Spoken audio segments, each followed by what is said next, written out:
The movie opens with an ambulance racing through the night, carrying a man whose body is horribly scarred by severe chemical burns. His face is disfigured beyond recognition, and his skin is red and peeling. Despite his horrific injuries, he remains conscious, staring blankly ahead, as if in shock. The paramedics in the ambulance work frantically to treat him, applying bandages and administering oxygen, but there's a palpable sense of urgency. His condition is critical, and they know every second counts. As they speed toward the hospital, the man remains unresponsive, unable to communicate due to the extent of his injuries. The paramedics try to engage him, asking his name, what happened, but he doesn't reply. His breathing is shallow, and his eyes are fixed on the ceiling, almost as if he's in another world, far removed from the pain. The ambulance finally arrives at the hospital. The medical team rushes out, wheeling him into the emergency room where doctors and nurses immediately attempt to stabilize him. They ask him questions, hoping to get some kind of response, anything that can help explain what happened to him. Still, the man remains silent. The tension rises when the police arrive, eager to question him about what they suspect might be a serious crime. Just as the officers are about to question him, in a shocking twist, the man suddenly breaks free from his restraints, hurling himself out of a nearby window. The scene is intense and swift as his body crashes down to the ground, ending his life. His horrifying fall leaves everyone stunned, with no answers as to who he was or why he took his life. The scene then shifts to 12-year-old Owen, a lonely boy living in Los Alamos, New Mexico, in the early 1980s. Owen's life is difficult and isolating. At school he is relentlessly bullied by a boy named Kenny and his friends, who humiliate and physically torment him on a daily basis. They make Owen feel small, powerless and worthless. Every day Owen endures their cruelty, but he's too afraid to stand up for himself. At home things are equally bleak. His parents are in the middle of a bitter divorce, and his mother is emotionally distant. She drinks heavily and is more absorbed in her own problems than in her son's well-being. Owen often finds himself alone in their small, drab apartment, left to his own devices. His father is entirely absent from his life, only speaking to him briefly on the phone. The absence of any real support or guidance leaves Owen feeling abandoned and isolated. Owen spends his nights either spying on his neighbors with a small telescope or playing alone at the playground in his apartment complex. The cold air and desolate surroundings reflect Owen's inner loneliness.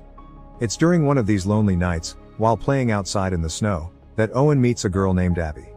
Abby has just moved into the apartment next door with her guardian, an older man. When Owen first sees Abby, something about her seems odd. She's barefoot in the freezing cold, yet doesn't seem to feel it. Her skin is pale, and she looks fragile but has a certain confidence about her.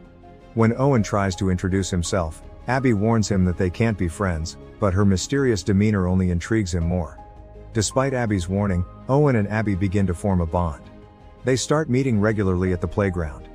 As Owen opens up to her about his troubles with the bullies at school, Abby listens quietly, offering him advice. She tells him to stand up for himself, and slowly Owen begins to feel emboldened by her words. There's something comforting about Abby, though she remains aloof and doesn't share much about herself.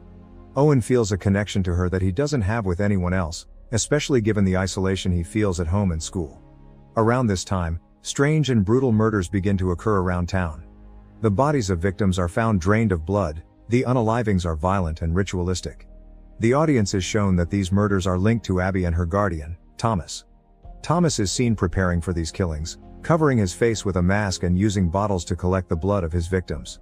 He commits these murders to feed Abby, who is revealed to be a vampire, though this revelation is not immediately made explicit.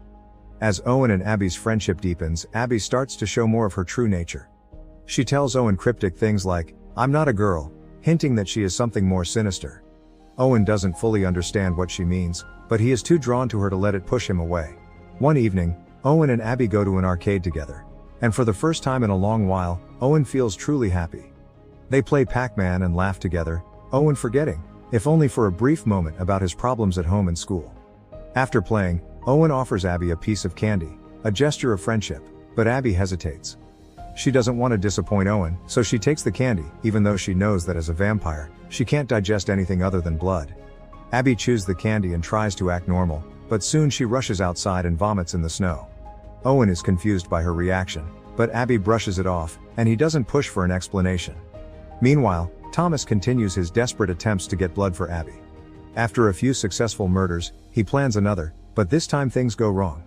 He tries to unalive a young man in his car, using chemicals to knock him out, but the man fights back. A passerby witnesses the struggle, and Thomas is forced to flee. As he tries to escape, he crashes his car. Knowing that he has failed to provide Abby with blood, and realizing that this failure has put her in danger, Thomas pours acid on his own face, burning away his features beyond recognition. This is the man from the opening scene, and his gruesome self-destruction marks the end of his role as Abby's caretaker. The next day, after talking to Abby, Owen musters the courage to stand up to his bullies. During gym class, Kenny and his friends once again humiliate Owen, but this time, instead of cowering, Owen fights back. He hits Kenny with a metal pole, bloodying his ear. While this act of defiance gives Owen a sense of power, it also frightens him. He's shocked by his own capacity for violence, a feeling that mirrors Abby's own struggle with her predatory nature. With Thomas gone, Abby finally reveals her secret to Owen: she's a vampire. Although he's initially horrified, Owen's loyalty to Abby remains intact. Abby explains that she has been 12 years old for a very long time and can only survive by drinking blood. She depended on Thomas to provide for her, but now that he's dead, she subtly manipulates Owen into becoming her next protector. Despite the danger, Owen accepts this role, feeling a deep bond with Abby. A detective investigating the murders begins to close in on Abby, following a trail of clues back to her apartment. But before the detective can piece everything together, Abby's hunger for blood drives her to more violence. In a climactic scene, Owen's bullies corner him at the school swimming pool, planning to drown him. As the situation becomes dire, Abby bursts in, savagely killing the bullies in a bloody rampage. The violence is swift and brutal, leaving no doubt that Abby is a dangerous predator. Realizing they can no longer stay in town, Abby and Owen decide to flee together, leaving behind the chaos and destruction. Their relationship is sealed in blood, both bound to each other in a dark and tragic bond. Make sure to like and subscribe for more notifications. Until next time, see you soon.